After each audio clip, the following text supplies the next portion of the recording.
es el momento. Aquí inicia. Desde la azotea, el podcast. Esto es el podcast de Juan Carlos Solano.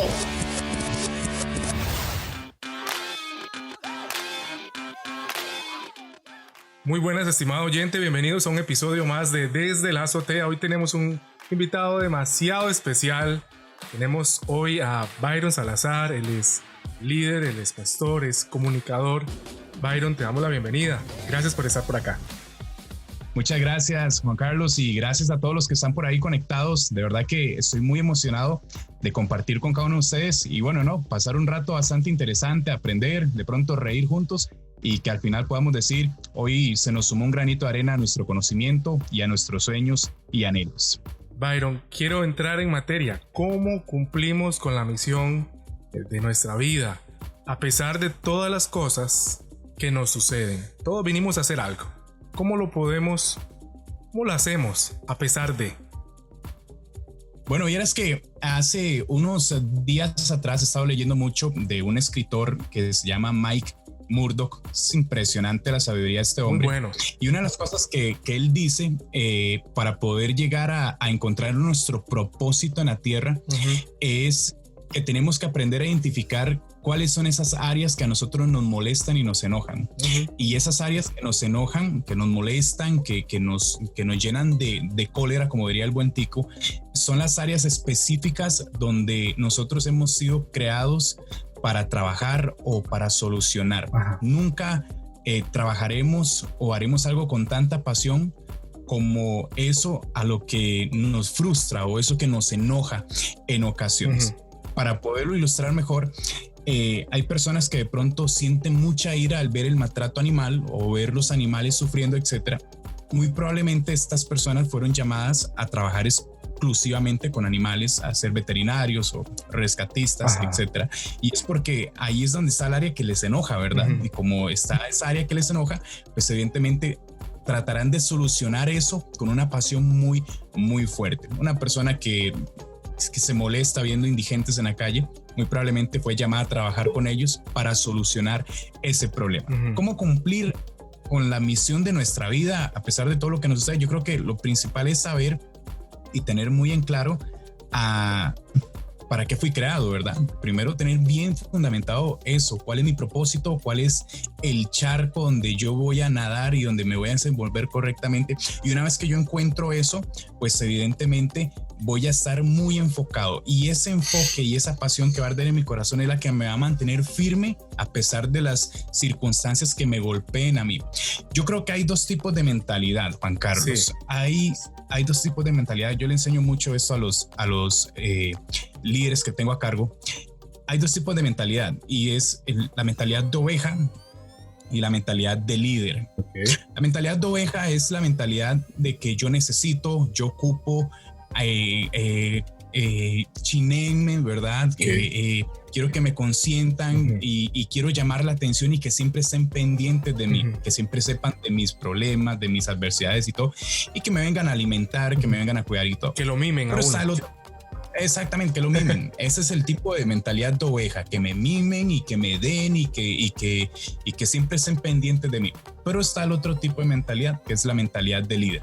La mentalidad de líder ya no se preocupa tanto por lo que me pasa a mí, sino que se preocupa por lo que le pasa a los demás.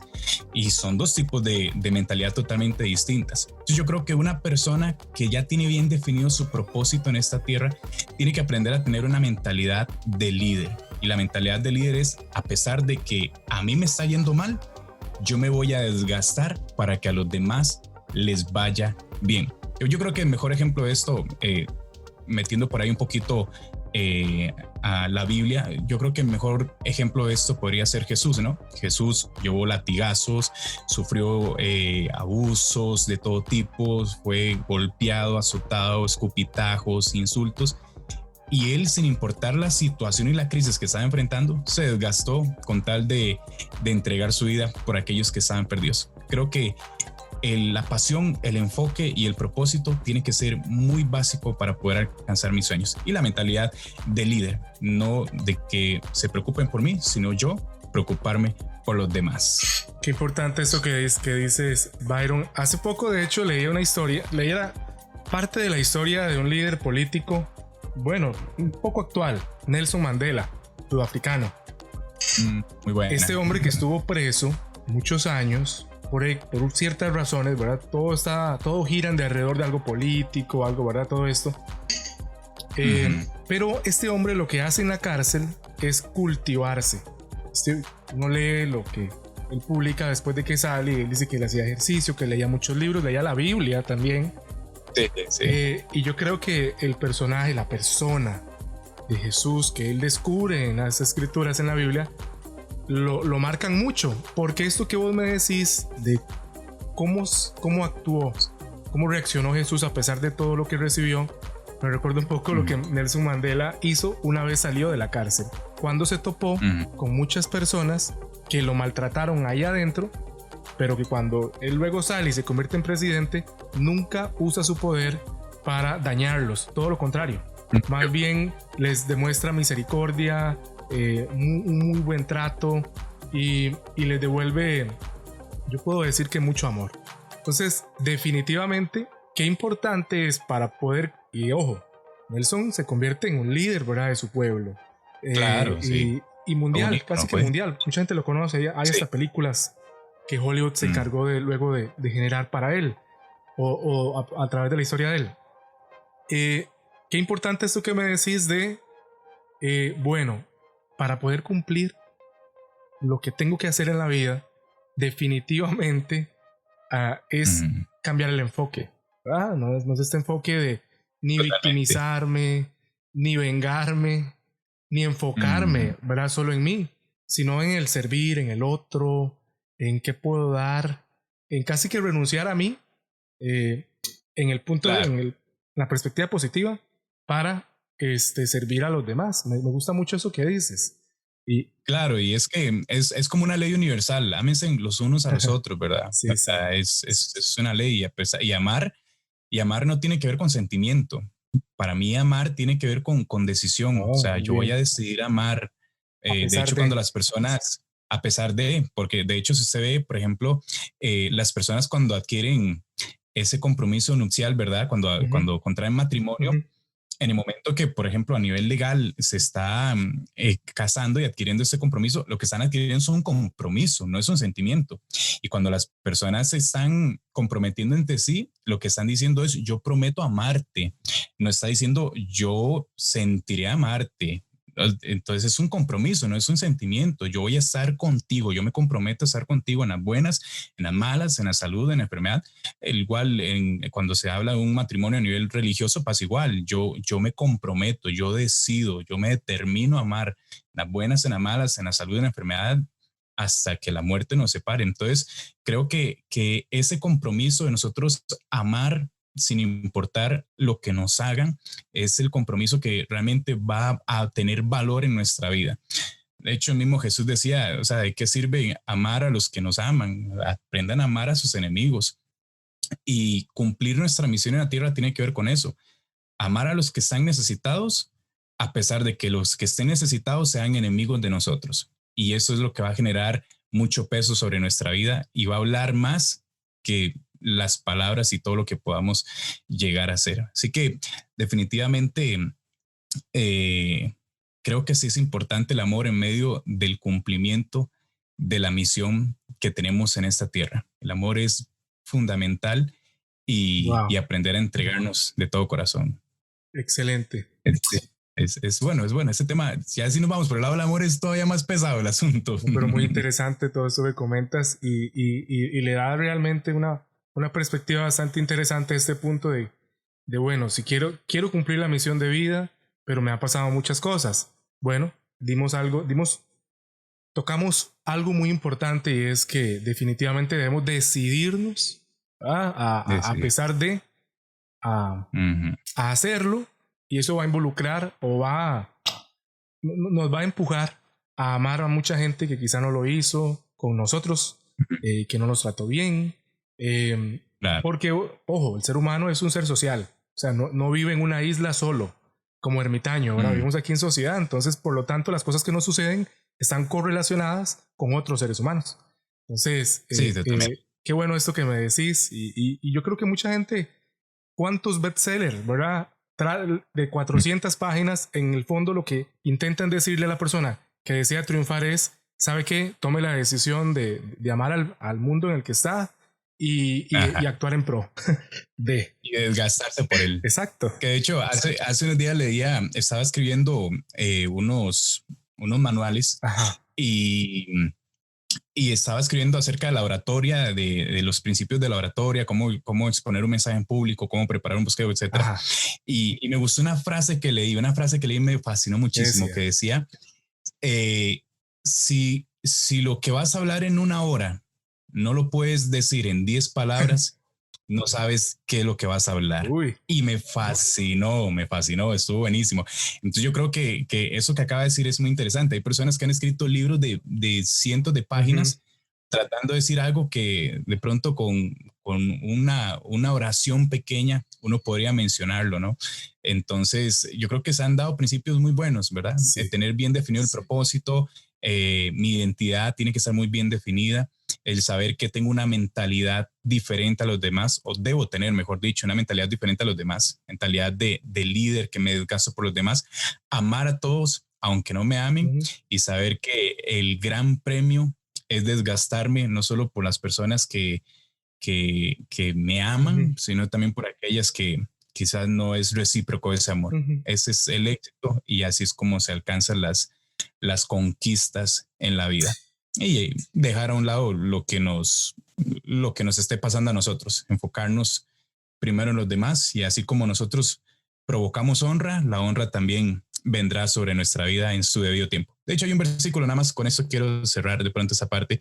Hay un versículo que dice, no se cansen de hacer el bien, porque a su debido tiempo ustedes van a recoger esos frutos.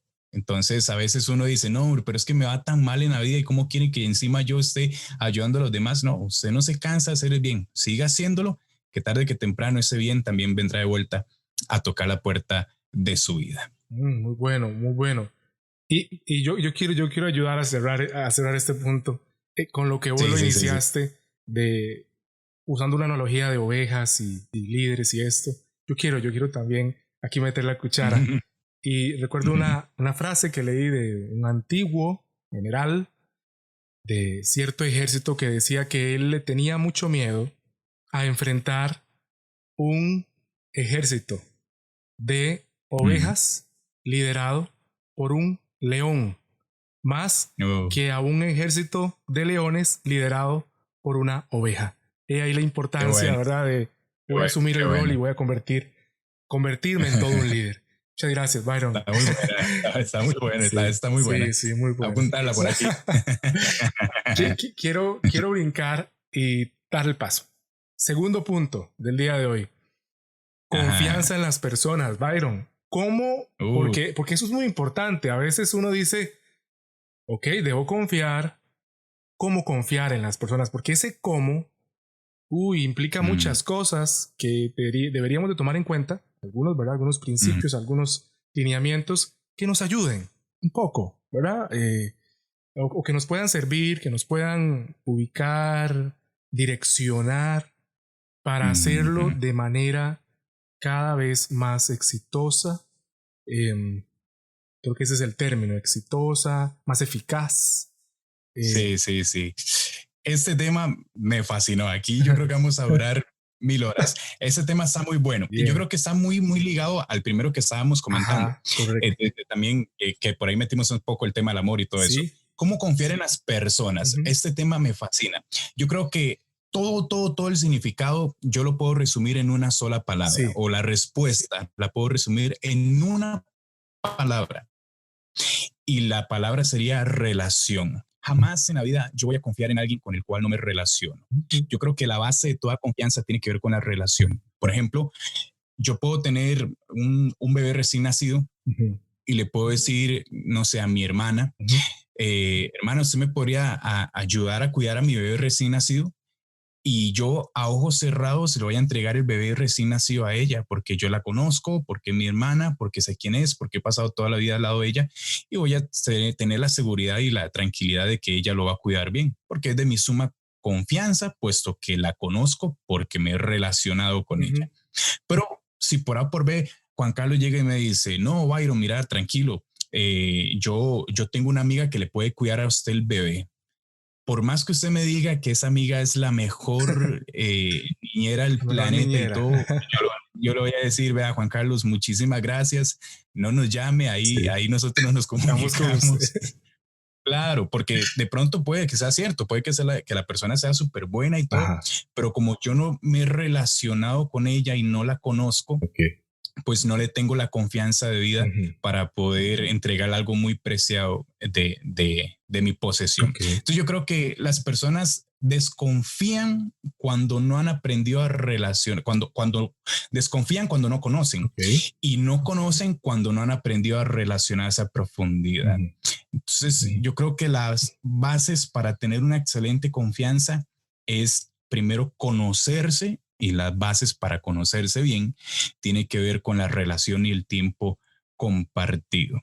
Entonces ahí es cuando nosotros vemos que hay personas que tratan de confiar en alguien, pero no logran ceder ese nivel de confianza, y es porque no han aprendido a profundidad a conocer a esas personas, ¿no? Yo creo que es un término muy básico, me parece. Sí, no, y te digo algo, es que vivimos en una sociedad uy, Dios, yo no sé si la competitividad ha entrado para generar en las personas más bien una animadversión por el sujeto de al lado, por mi vecino, por mi compañero de trabajo, inclusive por mi amigo de infancia a veces. Y entonces, como decía por ahí un conferencista, que vivimos en la sociedad que proclama que el segundo en llegar será el primer perdedor.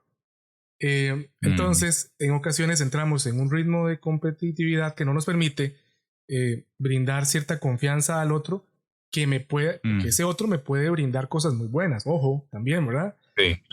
Pero también a veces nos cobijamos y decimos, no, es que esto es la cobija de la protección. Entonces, me gusta esto que dices, porque definitivamente lo vuelca a uno a decir, bueno, una de las soluciones es que comencemos realmente a valorar esa relación que tenemos con el otro.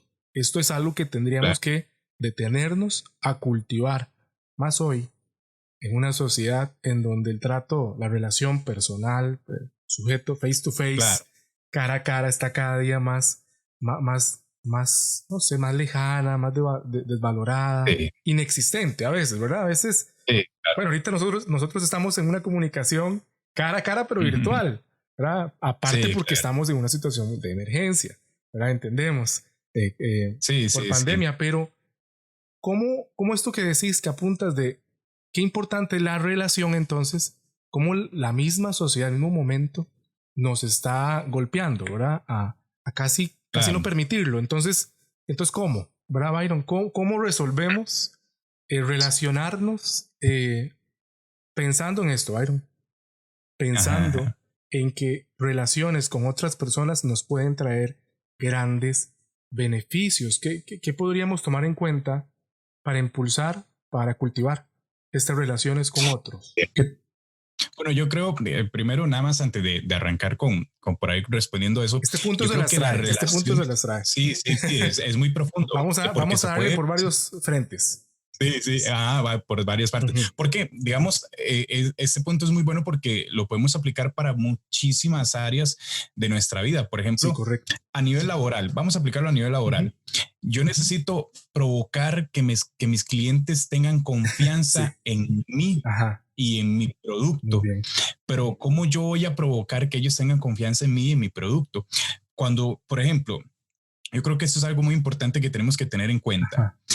Yo tengo que aprender, si soy un empresario, no a vender mi producto, sino a vender mi confianza. ¿Eso qué significa? Que yo tengo que aprender como empresario a crear una relación entre cliente y vendedor. Si yo creo una relación entre cliente y vendedor, el producto pasa a un segundo plano. O sea, el producto ya no va a ser lo importante por vender porque va a estar vendido por sí solo si yo logro crear una relación, porque la relación va a generar una confianza y a ojos cerrados las personas van a decir, ok, yo me caso con este producto. Bueno, Entonces yo creo que es súper importante aprender a generar relaciones en estos tiempos. ¿Y de qué forma lo podemos generar? Las relaciones se pueden generar, pues lastimosamente ahorita estamos en un mundo prácticamente virtual. Es muy difícil ahorita ya a nivel físico poder estar en contacto, interactuar. Pero pues toca adaptarse a lo que son las redes sociales, adaptarse a todo lo que tenga que ver con tecnología. Sí. Para, si es necesario, crear así las relaciones que se tengan que crear para poder solidificar esa confianza, ¿verdad? Y esto llevémoslo a cualquier parte, o sea, llevémoslo al lado, por ejemplo, al lado de los negocios, igual, como lo estamos hablando en este momento. O sea, si yo me enfoco en generar una relación, conocer a mi cliente, ponerlo a él en primer lugar antes de cualquier cosa, ponerle un mensaje, ponerle un correo, etcétera, llamarle por el nombre. Wow, eso es tan importante, aprender a llamar a las personas por el nombre, porque eso genera confianza, eso genera relación, eso genera compañerismo, y eso es lo que comienza a cultivar esa confianza que tanto estamos hablando que es importante crear. Si lo llevamos al lado, no sé, al lado eclesiástico, ¿verdad? Al lado de iglesias, etcétera, igual, lo importante que es tener de cerca a sus miembros, a tener de cerca a sus líderes, estar pendiente de ellos, que sepan que no hay un interés de por medio, que lo que hay es simplemente unas ganas de querer saber cómo están, etcétera. Y eso comienza a provocar una buena relación entre las personas, y esa buena relación desemboca en confianza y en entrega. Por ejemplo, nada más para fortalecer un poquito más el tema, por ejemplo, va a sonar súper raro lo que voy a decir, va a sonar pero fatal lo que voy a decir, pero mejor dicho, el ejemplo que voy a poner va a sonar pero fatal. Bien, no importa, pero yo creo que es un ejemplo bastante atípico, pero bueno. Son los mejores esos.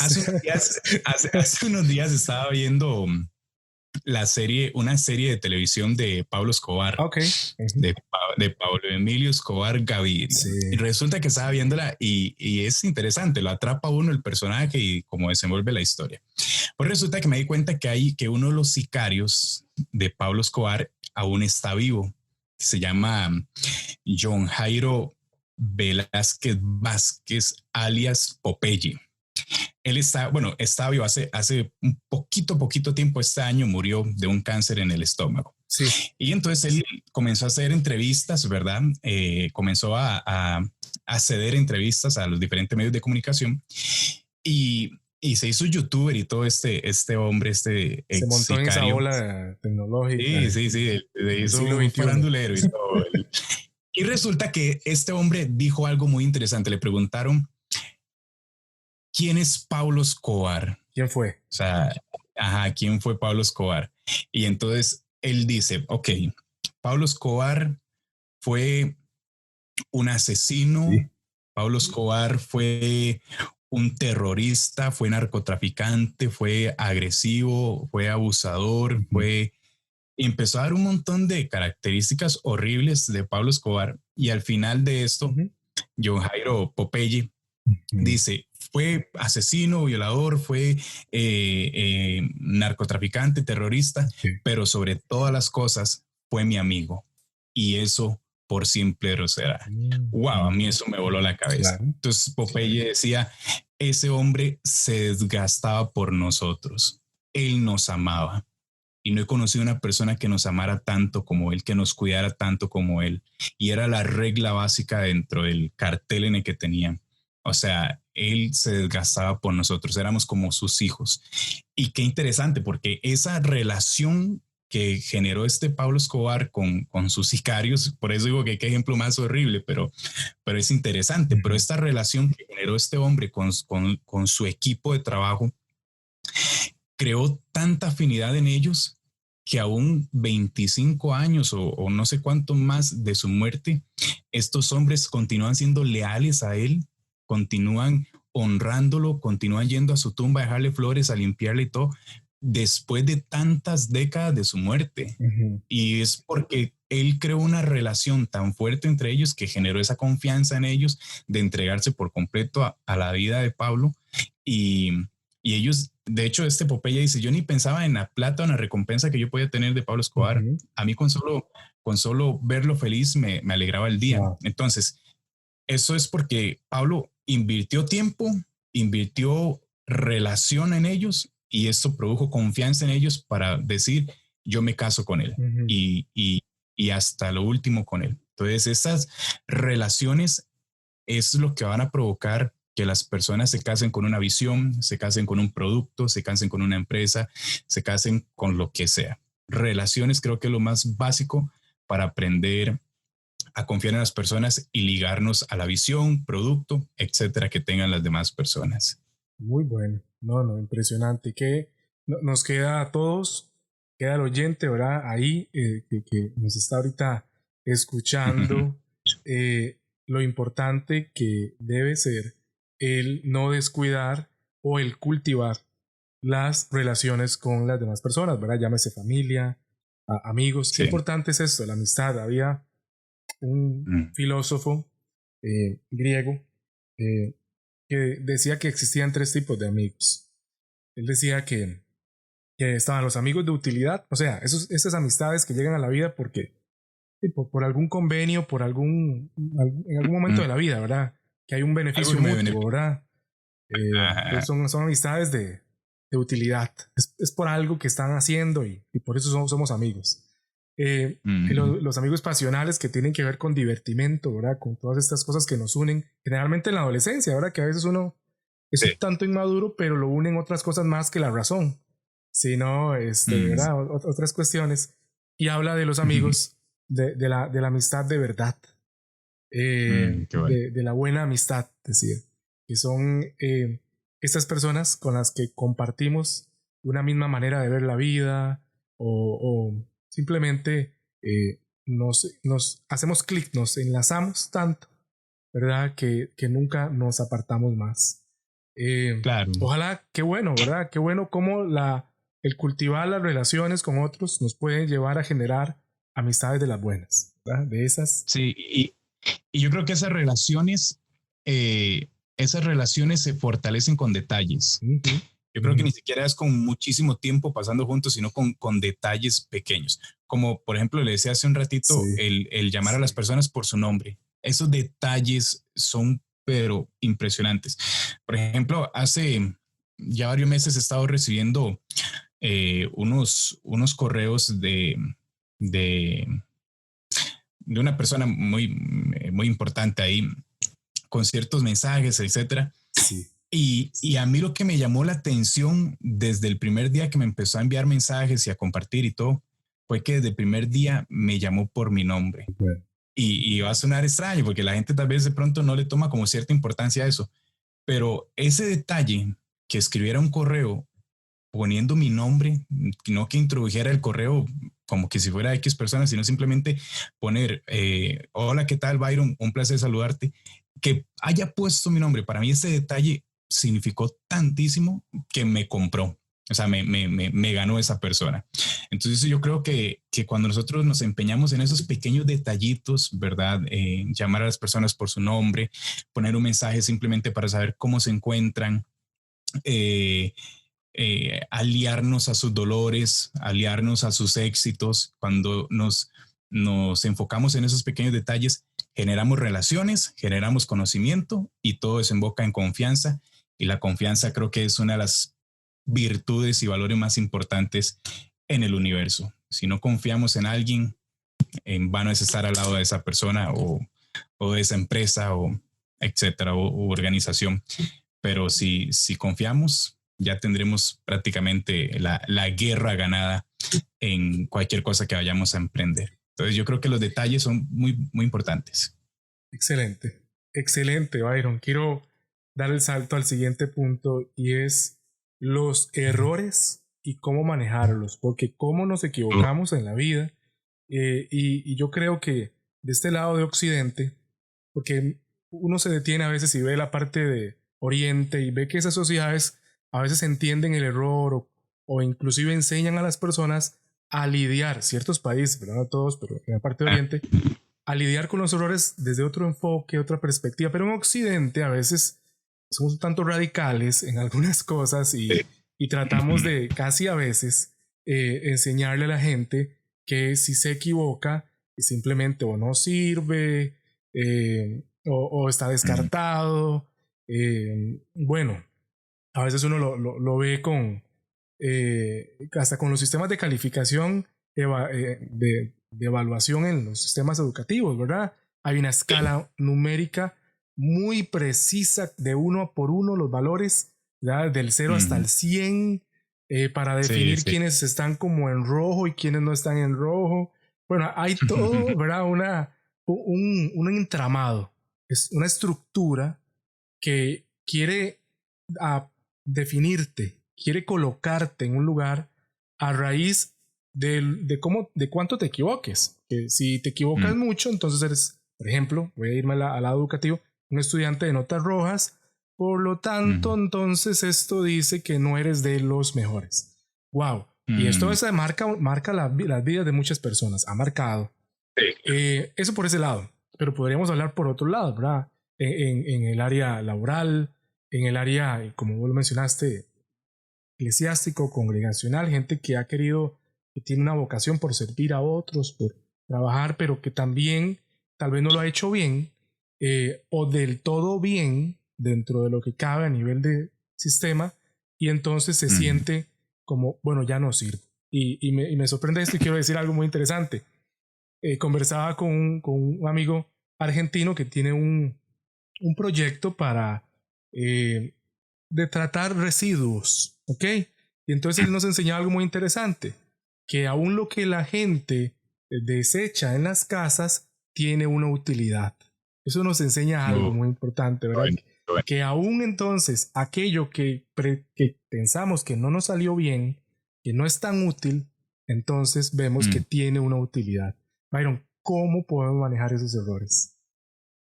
Bueno, lo que tiene que quedar súper bien cimentado en este punto es que los errores no son sinónimos de fracaso. Porque a veces las personas piensan que porque cometieron un error, fracasé en el intento. Y eso es una gran mentira. Yo creo que los errores, y yo creo que los errores son simplemente ocasiones para formar nuestra madurez, para formar nuestros pensamientos y ocasiones para fortalecernos, para seguir avanzando tras nuestros sueños. Esto es algo que se ha visto mucho en estos últimos tiempos, ¿verdad? Cómo la gente etiqueta a las personas simplemente porque fracasaron y todo el castillo que habían construido es derrumbado simplemente por un error, ¿verdad? Y a mí eso me ha enojado muchísimo. Vieras que eso es uno de los temas que a mí más me ha enojado muchísimo. Sí. Ver cómo las personas, cuando uno está acertando en la vida, están cerca de uno apoyándoles, están cerca de uno diciendo, vean, sabe que hasta la muerte con usted, aquí voy a estar para servirle. Pero en el momento en que se dan cuenta de un error, de un fracaso que quizás tuvimos, las personas se dispersan totalmente y lo abandonan a uno, como haciéndolo sentir como lo peor de la tierra, ¿verdad? Y yo creo que eso no debería ser así. Yo creo que nosotros deberíamos de comprender que todos somos seres humanos, que todos tenemos nuestras virtudes y también tenemos nuestros defectos, y como tenemos virtudes y defectos, los dos pueden ser vistos en el diario andar. O sea, como yo puedo triunfar en X cosa, al mismo tiempo puedo llegar a fracasar. Vieras que yo me quiero ir, no sé, quizás sea por la vocación que tengo como pastor, pero me quiero ir por un momento al lado espiritual o bíblico. Muy bien. A veces las personas piensan que, por ejemplo, un pastor o un líder o una persona que está desempeñando un puesto ministerial tiene que ser perfecto y no puede llegar a fracasar. Y a mí me frustra muchísimo ver cómo las personas comienzan a etiquetar y apartarse de las personas que fracasan por eso mismo, obviamente, por el fracaso, pero realmente no deberíamos de ser personas comprometidas a apoyar en las buenas y en las malas, y deberíamos de aprender a no etiquetar a las personas por sus virtudes o por sus defectos. Creo que esa es una de las cosas que he aprendido muchísimo a lo largo de esos años liderando grupos de personas. Y es que cuando llega una persona con virtudes y talentos, le doy exactamente el mismo trato que a una persona que tal vez venga con errores y defectos. Los dos tienen el mismo trato porque los dos merecen ser respetados y porque los dos tienen capacidades que necesitan ser formadas y debilidades que necesitan ser sanadas. Tanto el que tiene virtudes como el que tiene defectos. El que tiene defectos también tiene virtudes que necesitan ser formadas. Y el que tiene virtudes también tiene defectos que necesitan ser sanados. Entonces yo creo que cuando nosotros nos apresuramos a etiquetar a las personas por los errores que cometen, por las caídas que tienen en el camino, estamos mal actuando, ¿verdad? Estamos haciendo las cosas mal porque realmente no sabemos si la persona que tenemos al frente, que quizás hoy fracasó, sea ese científico potencial que en el futuro llegará a hacer una revolución en el planeta. No sabemos si esa persona que hoy falló en su intento de emprender un negocio será el día de mañana la persona que le está dando trabajo a nuestros hijos, etcétera. Entonces yo creo que algo muy peligroso en estos tiempos es etiquetar sin antes conocer y apoyar. Yo creo que todos los temas que hemos venido hablando van ligados, ¿verdad? Podríamos escribir un libro. Nuestra misión en la tierra, confiar en las personas, relacionarnos y ahora el tema de los errores, ¿verdad? Y para las personas que han fracasado, yo quiero decirle a las personas que han fracasado en la vida, llámese el error que sea, no importa si es a nivel espiritual, no importa si es un error a nivel laboral, si es un error a nivel de relaciones, a nivel familiar.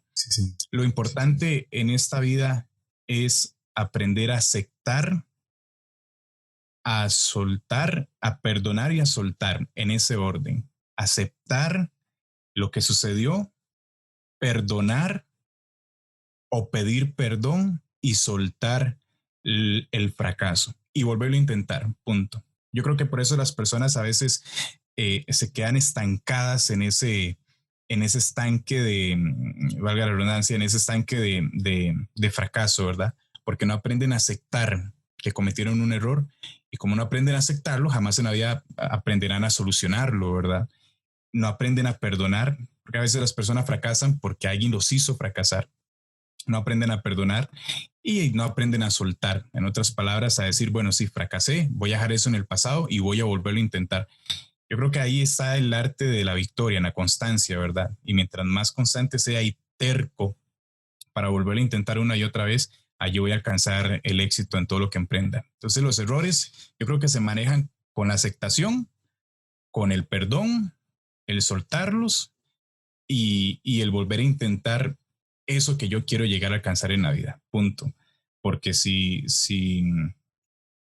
yo me quedo embarrado, fea la palabra, pero si yo me quedo embarrado en el fracaso, de ahí no me voy a levantar nunca y seguiré siendo una persona fracasada. Pero si yo me levanto y digo, lo voy a volver a intentar y vuelvo a fracasar, pues no importa, me vuelvo a levantar, lo vuelvo a intentar hasta que en alguna de todas algo bueno suceda y algo bueno tiene que suceder.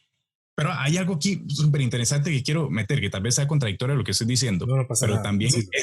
también es importante en medio de los errores que cometemos aprender a valorar para qué fui llamado, que tiene que ver otra vez con el tema de la vocación. Hace un tiempo leía una historia de un chico que estaba practicando el bateo. Entonces él tenía una red. Béisbol. Ajá, de béisbol. Él tenía una red al frente de él, ¿verdad? Entonces él agarraba la pelota, la golpeaba contra la red, agarraba el bate de béisbol y trataba de batear la pelota. Y entonces y ese era el ejercicio que hacía.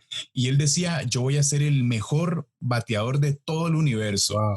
Entonces agarraba la bola, la pegaba contra la red y trataba de batear y fallaba. Strike 1. Y él decía, ay, no, yo tengo que ser un buen bateador. Volví a agarrar la pelota, la volví a pegar en la malla, hacía batear y la volví a fallar. Strike 2. Y se frustraba el chiquito y decía, no, es que yo tengo que ser un buen bateador. Y por tercera vez agarró la pelota, la pegó contra la malla, trató de batear y otra vez la falló. Strike 3. Y el chico agarró la pelota, se quedó viéndola, sonrió y dijo, definitivamente voy a ser el mejor lanzador del planeta. Y me dio muchísima risa esa historia porque tiene mucho sentido. A veces las personas no es que sean personas fracasadas en la vida, es que quizás están queriendo batear cuando fueron llamados a lanzar la pelota, ¿verdad? Qué importante es eso y yo quiero también ahí, me gusta meter la cuchara. Byron, me recuerda la historia porque esto que estamos diciendo, esto que estás diciendo, que estás compartiendo, es mentalidad, ¿qué te digo? De genio, de ganador para las personas, que ya mucha gente que ha triunfado en la vida lo ha aplicado y que queremos traerlo acá, especialmente en estos momentos en los que, ay Dios, la gente lo que dice es, si agosto fue terrible, ay, septiembre quién sabe qué trae, ¿verdad? No, todo lo contrario, vamos a tomar la decisión de que sea, de aprovechar todo lo que traiga, ¿verdad? Y me recuerda, sin importar si llueve o no llueve, sin importar los números, las cifras, todo, vamos a hacer algo bueno de él y de lo que resta del año y de lo que viene. Me recuerda a este genial estadounidense que inventó la bombilla eléctrica, Thomas Alva Edison, y es muy famoso esto que se cita de él, de que un día un periodista le pregunta que qué se siente haber probado, creo que fue un número casi de 1000 ocasiones, haber intentado crear la bombilla, ¿verdad? ¿Qué se siente haber fracasado? Sé yo, tantas veces. 1000 veces, ¿verdad? Y él dijo, bueno, no, yo no fracasé 1000 veces. Yo sé 999 formas de cómo no hacer una bombilla, ¿verdad? Entonces, eso fue lo que él hizo. Él definitivamente tomó lo que vos estás ahorita comentándole al oyente y le dio la vuelta, ¿verdad? O sea, él agarró eso, no se quedó ahí dando vueltas en alrededor del fracaso, de decir, fracasé una vez, ya no puedo, no sirvo, no, todo lo contrario, ¿verdad? Y lo siguió intentando. Y lo siguió intentando porque en este caso, por ejemplo, era la pasión de él. Y él dijo, no, yo sé que esta es mi vocación, sé que nací para esto y aunque ahorita me esté yendo mal, yo sé que en algún momento las cosas mejorarán. Que es otra cosa bíblica, ¿verdad? Que aunque tu primer estado haya sido pequeño, pésimo, horrible, tu posterior estado será mayor, será bueno, será extraordinario, etcétera. Entonces, digamos, en el caso de él, pasó así porque era su vocación, ¿verdad? Hay otra anécdota muy interesante que es, creo, la de Michael Jordan, que antes de ser basquetbolista, si no me equivoco, él estuvo dedicado a otro deporte. No sé si estoy alucinando, no, pero estoy casi seguro que sí. Sí. No, sí, ¿verdad? Sí. bueno, de que no estoy en otro planeta. Sí, no, pero sí, él, porque sí, es que tengo la noción de que sí lo había leído, pero este hombre hizo las pruebas en otro deporte y se dio cuenta que no, y cuando se dio cuenta que no, dijo, no, definitivamente nací para ser basquetbolista, y entró a ser basquetbolista, pero eso no significa que llegó triunfando de buenas a primeras, sino que le tocó esfuerzo, derrotas, errores, aprender a dar la milla extra, y eso formó el talento que lo hizo sobresalir de entre los demás, ¿verdad? Pero digamos, en el caso de Edison, fue su vocación y él perseveró hasta el final y conquistó. En el caso, por ejemplo, de Michael Jordan, primero empezó con algo que no había sido su vocación, para lo cual no había sido llamado. Cuando se dio cuenta que estaba fracasando vanamente ahí, entonces dijo, no, necesito encontrar el área donde yo realmente voy a ser fructífero. Y se dio cuenta que no era exactamente ahí, sino que era en otro lugar. Cambió su brújula, cambió el norte, cambió la dirección en la que se estaba moviendo, y ahí fue cuando comenzó a haber triunfos en su vida. Otra cosa importante es que un tema saca otro, pero con el tema de los errores, y al final terminamos hablando de todo menos del tema central. No, pero con el tema de los errores es súper importante saber algo. Y es que cuando yo no estoy dando fruto, es quizás no porque yo sea una mala semilla, sino porque no estoy sembrado en la tierra correcta. Y eso es algo que las personas tienen que tener súper claro en la vida. Sí, por favor. Yo no soy una mala semilla, yo soy una buena semilla, pero soy una semilla tan exclusiva que tiene que estar sembrada en una tierra exclusiva también.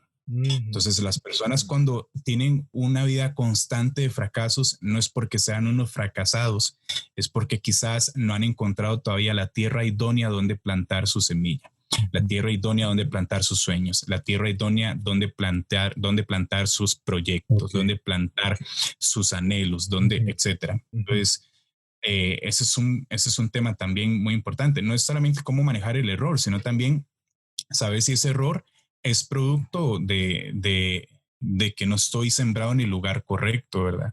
Entonces, cada vez que uno vaya a emprender un negocio, que vaya a emprender algo en la vida, incluso una relación, antes de emprender, yo siempre tengo que estar bien asegurado de que esa tierra donde yo voy a emprender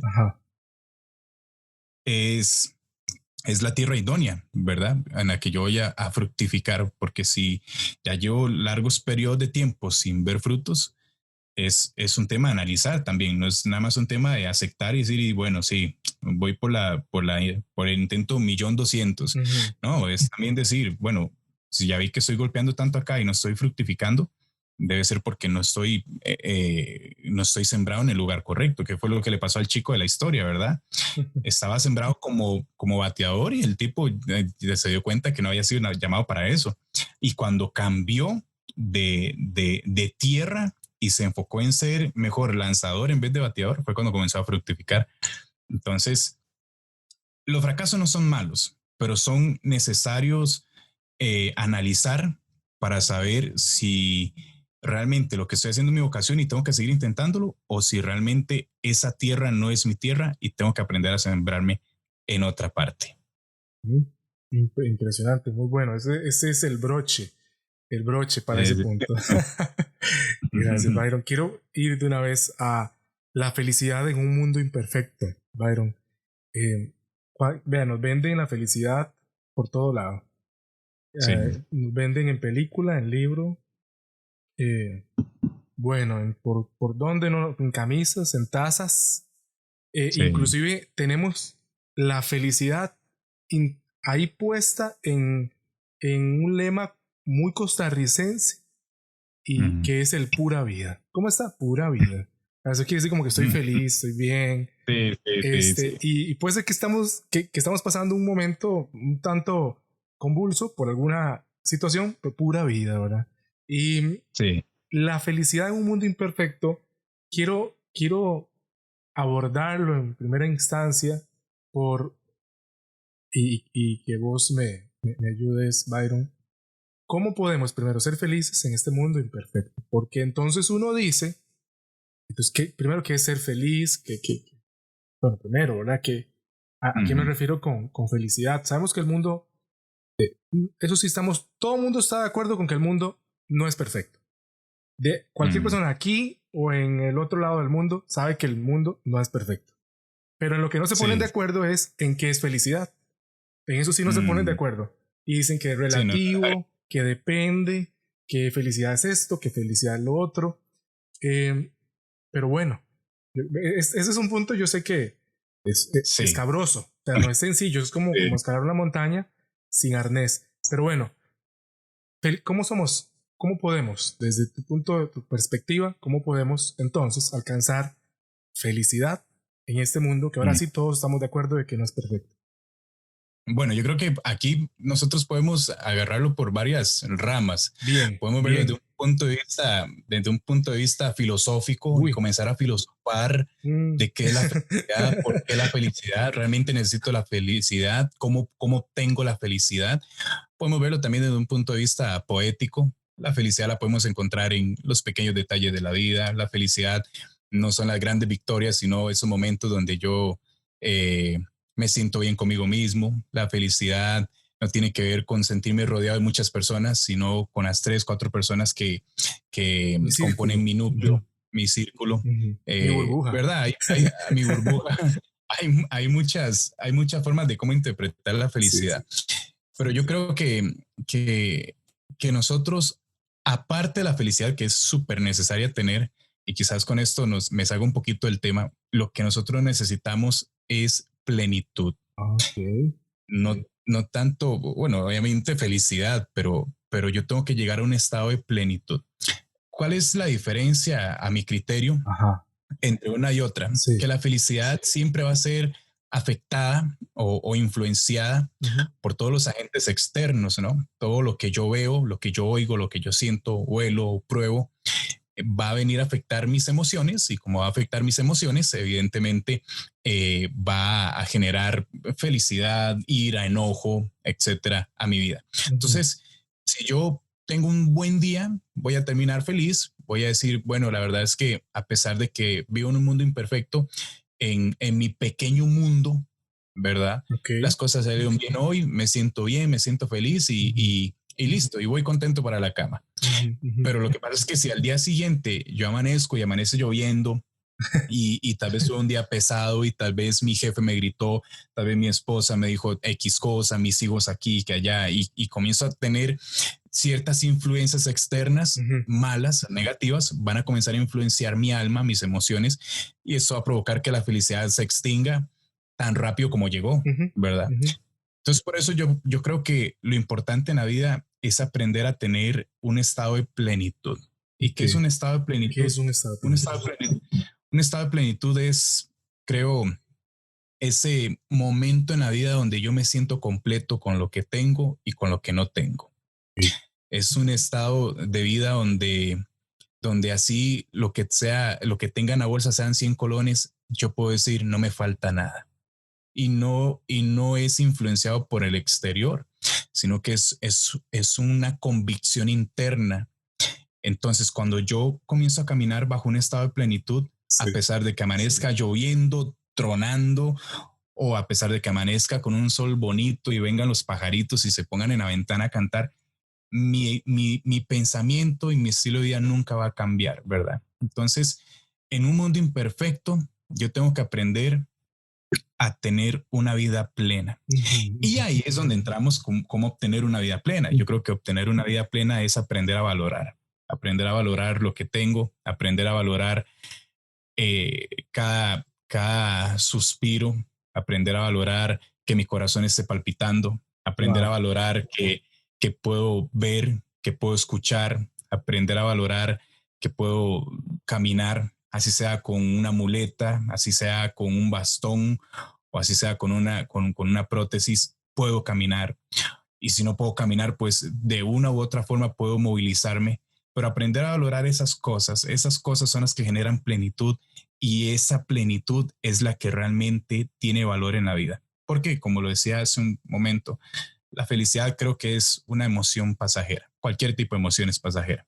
Por eso cuando hablamos al principio del amor, el amor no tiene que ver con emoción, tiene que ver con convicción. Y creo que la felicidad, porque si fuera una emoción, sería pasajero también el amor. Sí. Y al igual que la felicidad, ¿verdad? La felicidad igual, como es una emoción, es algo pasajero que puede ser influenciado diariamente o constantemente.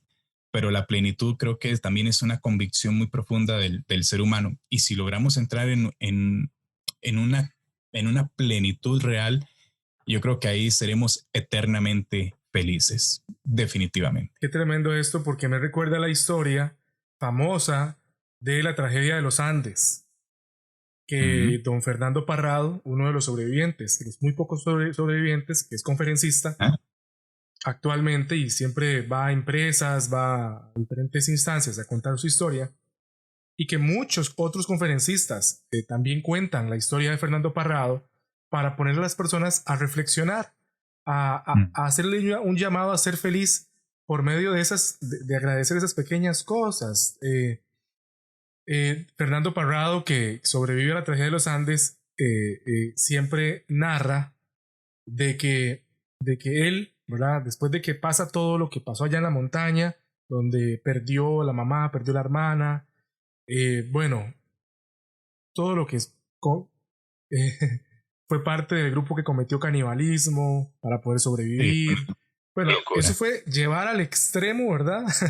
La condición del ser humano, y como que agarrarlo y golpearlo contra las paredes y todo. Pero él cuenta algo muy anecdótico, que ahora es el punto neurálgico de su conferencia magistral. Y es que él cuenta que cuando él se subió al avión, se subió enojado. Porque él que no era un viajero cualquiera, ¿verdad? Porque el que viaja por primera vez le da igual dónde se sienta, ¿verdad? Solo quiere montarse en el avión y ya, ¿verdad? Pero él no. Y entonces, en especial, curiosamente, en especial él no. Y entonces él se enoja porque la persona que le tiene que indicar en qué asiento le corresponde le dice que simplemente se suba y se monte en cualquier asiento en su momento. Como que en cualquier, es porque ahí sí que había mucho desorden en el aeropuerto. Y entonces él enojado, pues entra por el pasillo de abordaje, se monta en el avión, se sube y se monta en fila 9A. 9, no sé, algo así, 9A. Sé que era la 9. Lo curioso es, y eso es lo que él recalca siempre en la conferencia, que cuando el avión choca con la montaña, se parte en dos, ¿verdad? Y de la fila 9 para adelante son los que sobreviven. De la fila 9 para atrás mueren todos en ese primer golpe. Entonces él siempre le dice a la gente, si usted hoy está aquí escuchándome, usted está aquí hoy, poniendo atención a esta historia, tiene la capacidad inclusive intelectual de poder procesar la información que está recibiendo. Si usted hoy se tomó una taza de café, si usted hoy pudo dar ciertos pasos luego de que salió de su cama, si usted tiene algún ser querido cerca, si usted respira sin la ayuda de un respirador mecánico, usted se sentó de la fila 9 para adelante, porque a la mayoría le toca de la fila 9 para atrás en la vida. Bueno. Entonces yo creo que qué importante es esto, ¿verdad? Qué feliz nos hace poder valorar esas pequeñas cosas que nos da la vida, que quizá nos quita otras, pero nos da un montón. Y a veces nos queremos montar enojados al avión de la vida y decir, ¿por qué? ¿Cómo que es posible? ¿Cómo me hacen esto a mí? ¿Verdad? Pero no sabe que le ha tocado de la fila 9 para adelante. Sí. Y eso es muestra de que hay un propósito en nuestra vida. De que, eso es. Y de que si nos tocó del asiento 9 para adelante es porque realmente tenemos una misión en la tierra. Y es necesario conquistar esa misión. Y ahí es donde entra definitivamente eso, ¿verdad? De valorar esos detalles tan específicos, a veces tan insignificantes o invisibles que a veces a simple vista no se pueden ver, pero valorarlos cada mañana, cada día, cada momento, producen ese estado de plenitud y también, ¿por qué no llamémoslo felicidad? Pero sobre todo ese estado de plenitud. Cuando nosotros aprendemos a cultivar esa cultura de valorar las cosas, es cuando comenzamos a ser personas verdaderamente felices, que tiene que ver con plenitud. Nos lleva a la plenitud. Que nos lleva a la plenitud. Cuando nosotros aprendemos a valorar la taza de café que me estoy tomando, cuando aprendemos a valorar esa cucharada de arroz que me estoy comiendo, cuando aprendemos a valorar el agua con la que nos podemos bañar.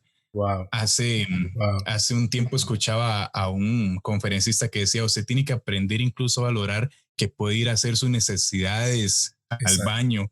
Valore eso, porque hay gente que no puede y que le duele. Y es medio gracioso y medio de pronto, pero es un tema profundo. Pero claro, tiene muchísima razón. O sea, tenemos que aprender a valorar todo, absolutamente todo lo que tengamos a nuestro alrededor, porque es una recompensa de nuestro andar en esta tierra. Y las cosas malas, pues simplemente aprenderlas a ver como pruebas por superar, como lecciones por aprender y como carácter por madurar. Pero si llegamos a ese estado de plenitud, así digamos el mundo conquistado, o vivamos en un pequeño ranchito, en una zona lejana, aislado de todo el mundo, si llegamos a tener ese estado de plenitud, habremos alcanzado el éxito en la vida. Qué bueno, Byron, qué bueno. Y es que por más que nos preocupemos, ni siquiera somos capaces de añadir 10 centímetros más a nuestra estatura, ¿verdad? Sí, o sea, hay cosas que no podemos, por más que nos esforcemos, no las podemos cambiar. Es imposible. Cuando el miedo nos paraliza, Byron, cuando el miedo nos paraliza, porque está bien. Vea, yo creo que la gente está sacando un máster hoy con esto que nos está escuchando el día de hoy, pero... Están variados los temas, están bonitos. No, perfecto, magnífico. Y vamos ya al cierre, pero siempre hay una piedra en el zapato. Y le quisimos poner por nombre hoy miedo. Que el miedo hace a veces que las personas dejen botado muchos proyectos, que, ojo, también se descuiden a sí mismos, y de forma integral en muchos abarca aspectos como de salud, educativo, psicológico inclusive, espiritual, que es muy importante. Entonces, ¿cómo podemos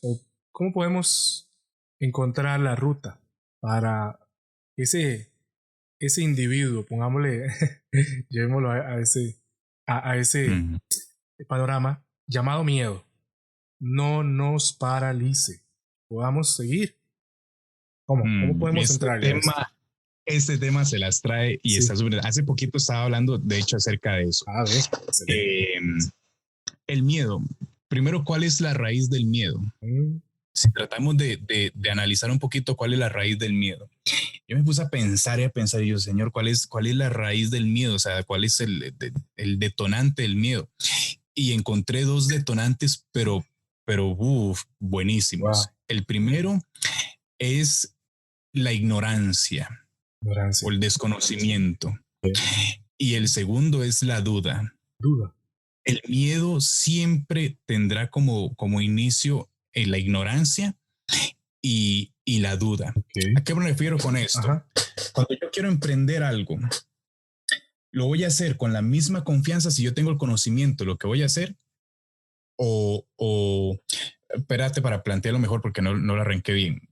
Si yo voy a emprender un negocio de comidas, y yo no soy un cocinero, simplemente quiero emprender un negocio de comidas, pero yo en mi vida he tocado una cocina. ¿En su vida he hecho un huevo frito? Nunca he hecho un huevo frito. Lo más rico que me queda es el atún, ¿verdad? Entonces, y que se abre fácil. Sí, abre fácil porque si no también me quedo embotado. Entonces supongamos que yo voy a ponerme un restaurante. Yo nunca en la vida he tocado un sartén. Voy a hacerlo con la misma osadía y confianza que tal vez lo hiciera una persona que es graduado como chef en alguna universidad. Además, en la vida, yo no voy a hacerlo con esa osadía y esa confianza con la que lo va a hacer un chef preparado y graduado. Entonces, a la hora de yo querer emprender ese restaurante, claro, me voy a llenar de dudas, de interrogantes, porque yo soy ignorante ante ese tema. Y al final de la historia me va a dar temor, no lo voy a hacer y no voy a emprender. ¿Por qué? Por la ignorancia. Suena tajante la palabra, pero digamos desconocimiento, para que no suene tan pesado, por el desconocimiento y por la duda. ¿Cómo me irá a ir? Que son 2 puntos diferentes. Primero hablemos de la ignorancia o el desconocimiento. Entonces, todo lo que yo quiera emprender y que no tenga el conocimiento para emprenderlo será un arma bravísima de la vida contra nosotros para llenarnos de miedo y no dejarnos avanzar.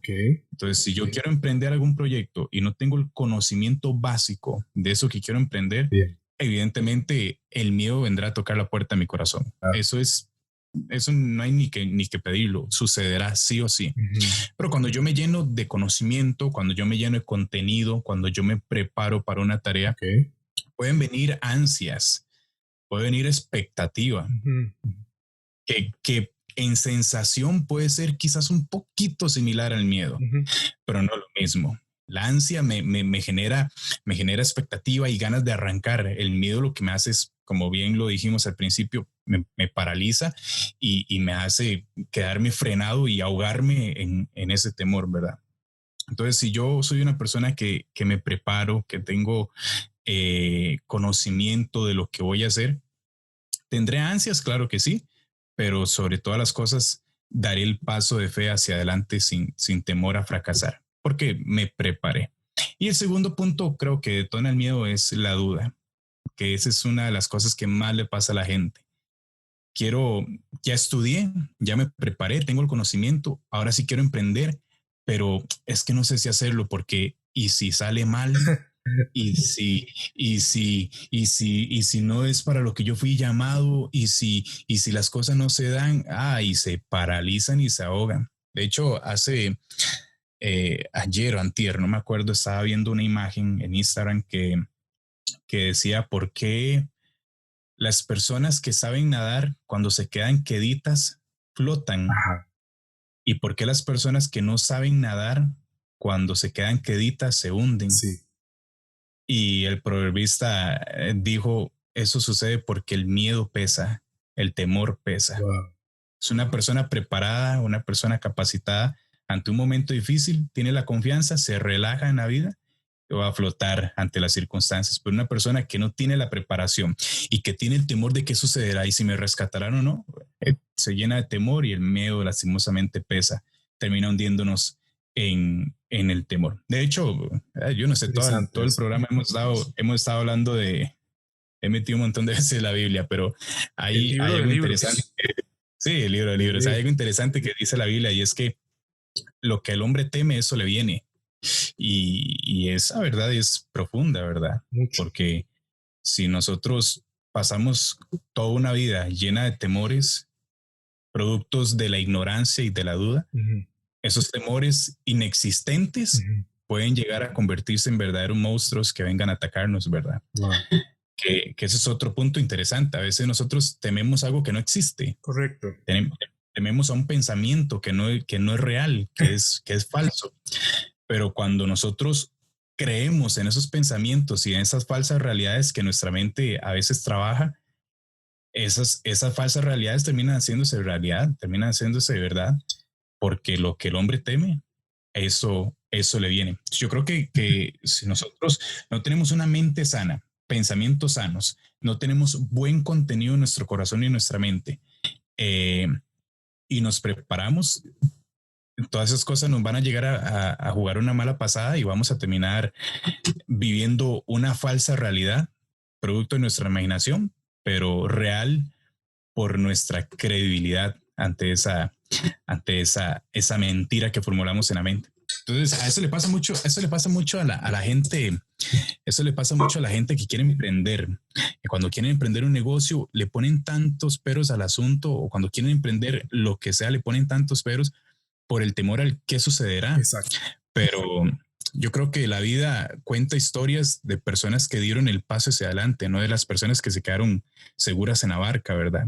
La vida siempre va a contar las historias de los que salieron de la barca a caminar sobre el agua, pero nunca va a gastar el tiempo hablando de las personas que se quedaron conformes y confortadas en la comodidad de la barca, ¿verdad? Entonces, el temor tenemos que saber administrarlo para que no se convierta en una realidad, sino que más bien se minimice en nuestra mente y que la fe y la convicción de lo que queremos en la vida le gane a esos pensamientos irreales que la mente a veces le formula a uno en la vida. Byron, es que vos acabas de hablar sobre un acontecimiento que está en la Biblia, porque seguramente nos va a escuchar personas también que han leído ese acontecimiento, pero otra gente no. Entonces, pero es algo muy relevante. Este acontecimiento narra el hecho de que Jesús caminó sobre el agua y de que hubo otro ser humano que también lo hizo. El famoso Pedro. Pero exacto, y entonces eso es lo que vos decís. Nos narrabas de que nos contabas sobre eso, que hubo otra persona que tuvo esta historia para contarle a otros y decir, yo caminé por el agua. Usted no sabe, pero yo caminé. Así usted ve ese mar así como lo ve, pero yo estuve encima. Sí, claro. Pero hubo otra gente que no pudo, porque había más gente al lado de Pedro, del famoso Pedro. Qué interesante es esto. No necesariamente por estar a la par de ciertas personas que a veces comparten ideales similares, eso nos va a llevar a algo muy especial, algo fuera de órbita, algo salido así. O sea, hay que tomar la decisión, ¿verdad? Porque él compartía barco, compartía bus, compartía piso, llevándolo a lo moderno, compartía tren, ¿verdad? o lo llevo aún más moderno, al actual, era roommate, ¿verdad? De otra persona, de otra gente, sí, con ideales similares. O sea, porque eso nos lleva ahora. Sí. Hay gente que vive con otra persona, que viaja siempre pool car, le dicen, ¿verdad? Que viaja en un carro con otra gente. Pero no, a pesar de que compartan mismos ideales, porque todos creían en la figura de Jesús en ese momento, no todos caminaron en el agua. Solo Sí, uno, no ¿verdad? Entonces, qué importante es esto. Podemos rodearnos de personas con mismos ideales, pero realmente puede solo uno, podemos solo nosotros convertirnos en realmente extraordinarios, pero hay que tomar la decisión. Claro, y de hecho, usted se pone a preguntar, dígame, ¿cuáles fueron las personas que se quedaron en la barca cuando Jesús caminó sobre las aguas? Nadie va a saber los nombres. Yo te aseguro que nadie va a saber cómo se llaman. Usted me lo pregunta a mí ahorita y honestamente A ver, ¿quién será? Sí, tengo que ponerme a ver qué de verdad. Pero si usted pregunta, ¿quién fue el hombre que caminó sobre las aguas? Pedro. De una vez. Porque las historias, de una vez, porque la historia dedica tiempo para escribir de las personas que se salieron del ordinario. Pero las personas que se quedaron paralizadas ante el temor, ante la duda, por la ignorancia, de esas personas lastimosamente no se escriben. De hecho, tratemos de hablar de una persona que se quedó estancado en la comodidad, en la ignorancia, en la duda y en el temor. Hablemos de una persona. Yo sé que ahorita no se le viene a la mente a uno ninguna, porque la historia nunca nos ha narrado esos episodios de personas que se quedaron paralizados, porque la historia y la humanidad no pierde el tiempo, ni hojas, ni páginas, ni árboles para escribir notas de personas que no fueron relevantes. Siempre se va a dedicar tiempo para hablar de personas que afrontaron el temor y lo superaron con un paso de fe. De hecho, nosotros llevamos series de mensajes en la iglesia por mes, y este mes estamos hablando acerca de la valentía. Y una de las cosas que escribimos sobre la valentía es que la valentía es silenciar las voces del temor y de la realidad y escuchar la única voz que realmente nos puede direccionar en la vida, que es la voz de Dios. Eso es valentía. Silenciar las voces de la realidad que nos inyectan temor y dedicar nuestra atención a la voz de Dios.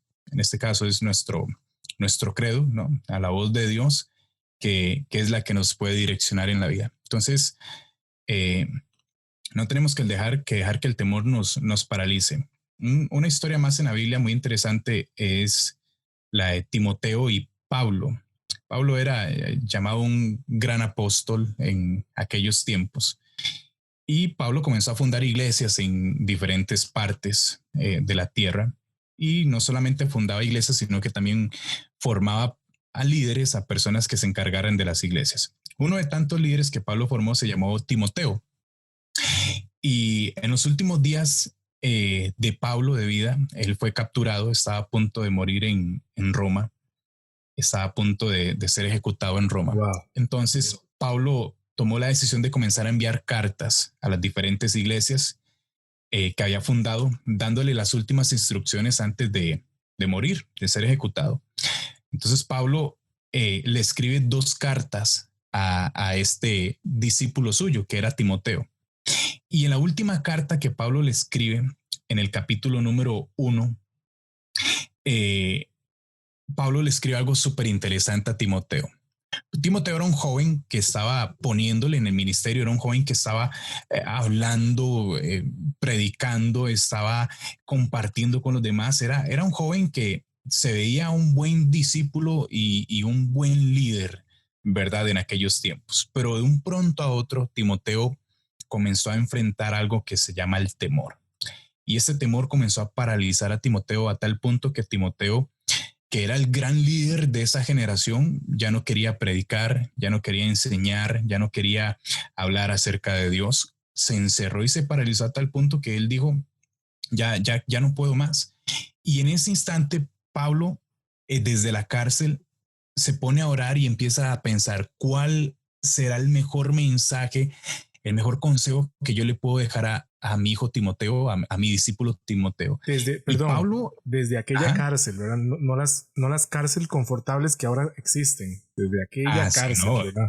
Claro, era un calabozo horrible. O sea, no es como ahora, ¿verdad? Que no, en aquellos tiempos era algo fatal y una tortura máxima, ¿verdad? Que de hecho Pablo fue azotado, recibió cualquier tipo de agresión y, y ahora, y veámoslo también desde ese punto de vista. Pablo estaba escribiendo eh, horas antes de su muerte, de ser ejecutado. O sea, Pablo sabía que ya estoy a punto de que me maten. Y imagínate la presión y todo lo que está desenvolviéndose en la mente de Pablo. Y Pablo, en medio de toda esa crisis que tenía emocional y todo, Pablo dijo, necesito dejarle el mejor consejo de la vida a Timoteo. ¿Cuál consejo le puedo dar a Timoteo? ¿Cuál consejo le puedo dar a mi líder, a mi discípulo para que siga en esta tierra creciendo? Y entonces Pablo escribe las últimas palabras. Pablo le pone a Timoteo, Timoteo, Dios en ningún momento te ha dado un espíritu de cobardía. En otras palabras, en ningún momento fuiste diseñado con temor. El temor no corre por tus venas. El temor no es parte de tu ADN. Entonces, Timoteo, ¿por qué cerraste la boca? Pablo le dice, Dios no te ha dado espíritu de cobardía, sino de poder, de amor y dominio propio. Así que con ese poder que Dios te dio, vas a ir a hablar de Él. Con ese amor vas a entregarte aún contra tu voluntad a lo que Dios te mandó a hacer. Y con ese dominio propio te vas a amarrar los pantalones para vencer el miedo y avanzar sin mirar hacia atrás. Y Pablo le dice, ¿por qué cerraste la boca? ¿Por qué dejaste de predicar? Y es porque el temor vino a tocar la puerta de tu corazón. Así que Pablo le dice, deja ya el temor, únete o toma de ejemplo personas exitosas en la vida. Y Pablo se pone como ejemplo, mírame a mí, que llegué hasta la meta y que no bajé los brazos en ningún momento. Y tómame como ejemplo para que tú también puedas vencer. Entonces, el consejo de Pablo es básico. Dios y la vida, si lo podemos llamar de esta forma, nunca nos ha dado un ADN lleno de temor. Nuestra esencia es de conquistar, no de ser conquistados. Y si por A o por B hemos sentido que el temor se ha venido a aferrar a nuestro corazón, el otro consejo que da Pablo es únete o vuélvete un aliado de personas que han llegado a conquistar en la vida. Y esa esencia va a terminar convirtiéndose también en tu esencia. David fue un guerrero mata gigantes en el Antiguo Testamento. El rey David. Y un día el rey David.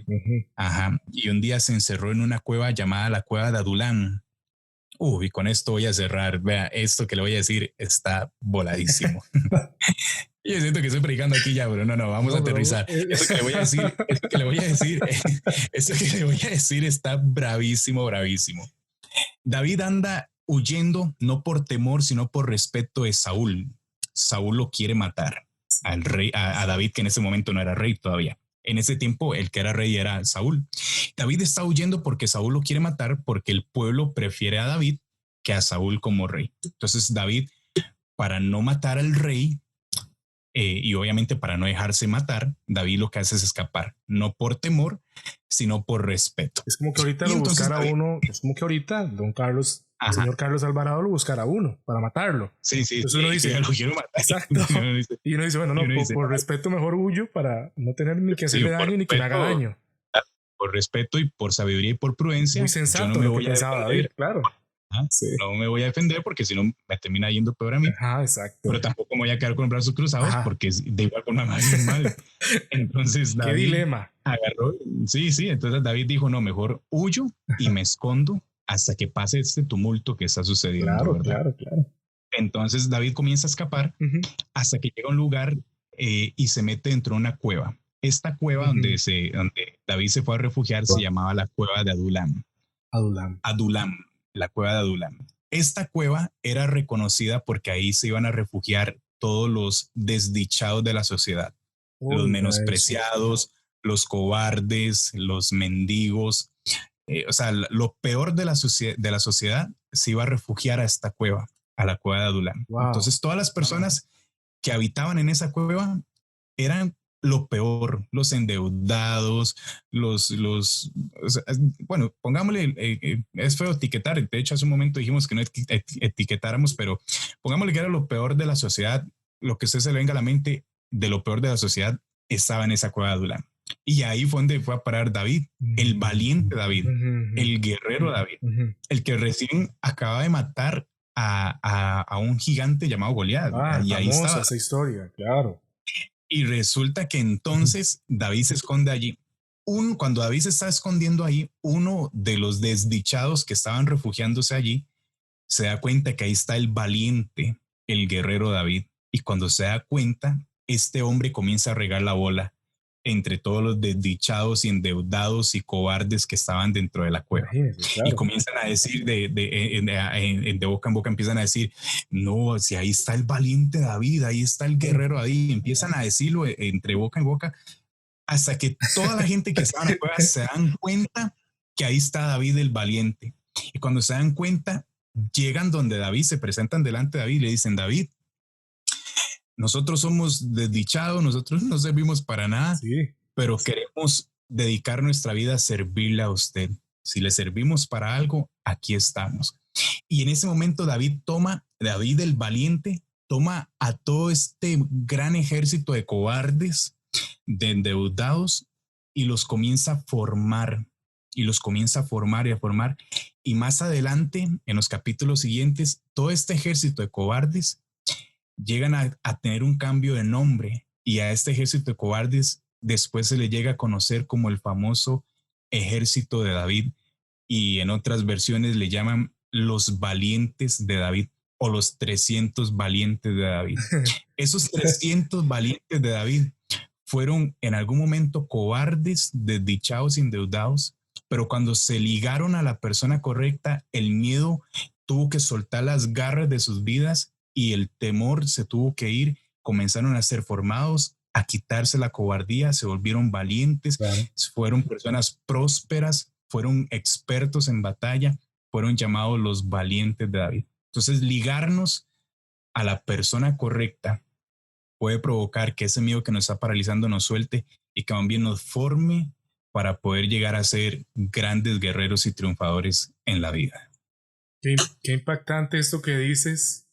Qué impactante, porque escuchaba a un empresario mencionar que parte del éxito que tiene lo debe gracias a ciertos mentores con los que se pudo topar en la vida, y mencionaba a uno en especial. Quiero hacer el paralelismo con estos valientes de David, y me los imagino en sus casas contando con sus familiares, con su burbuja, diciéndoles, ¿sabe qué es? Que mi mentor, ustedes no saben, pero yo no tenía mucho a favor, pero me topé con un gran mentor que fue David, y si ahora uso bien la lanza, uso bien la espada, o grito bien, o lo que sea, se lo debo a este gran mentor. Obvio, tener esa actitud es algo intrínseco, un valor, pero ese mentor, y es un término muy utilizado ahorita a nivel empresarial, el mentor, ¿verdad? El que me ayuda, el que me mentorea, el que me indica, me traza la ruta, porque sé que sabe más que yo y está dispuesto a ayudarme. Entonces, esto que decís era algo que no sé si algunos otros habían oído, pero cómo hay gente que lo aplica hoy en día, pero el libro de libros ya lo tiene documentado, de hace muchos años, ¿verdad? Ya lo tenía. Tenía ese principio ya. El principio de un mentor en la vida puede cambiar tu futuro. Sí, claro. Entonces, gracias por traerlo y compartirlo. Y puede sacarnos del temor, que digamos es el tema, el punto en que estamos, que puede sacarnos del temor.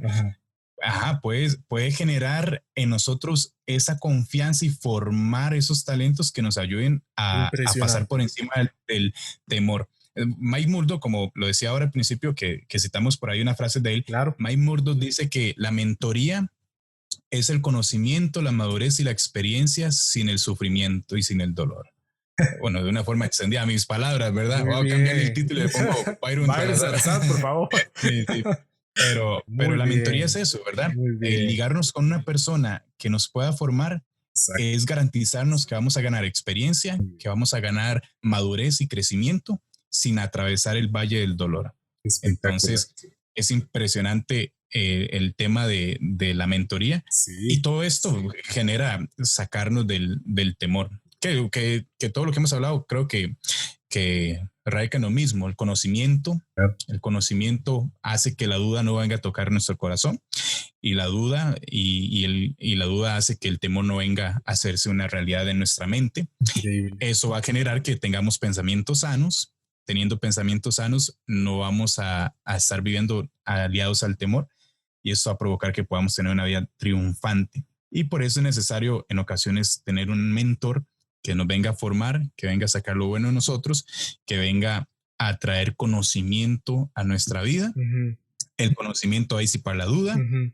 la duda va a disipar el temor alejado de nuestra mente, obviamente no nos va a afectar, y pues todo lo que hemos hablado al principio es todo un rompecabezas y un efecto dominó, que si lo logramos administrar bien, vamos a tener una vida bastante ligera y libre del temor. Genial. Byron, llenos por fuera, pero vacíos por dentro.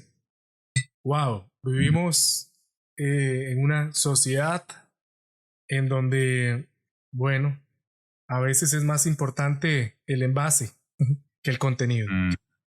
Sí. Muchos escritores han dedicado su pluma. Bueno, hoy en día es su laptop, ahí, su Word, Sí. A escribir sobre esto. Desde el punto de vista filosófico, a veces más romántico, a veces psicológico, a veces como un llamado de atención, y en ocasiones a modo de crítica, en ocasiones simplemente como una reflexión más de la vida, de que nos estamos convirtiendo en seres humanos que valoran más lo que se ve por fuera que lo que se lleva por dentro. ¿Qué tenés que decir al respecto? Bueno, yo creo que la verdadera esencia, la verdadera identidad de una persona está en el interior.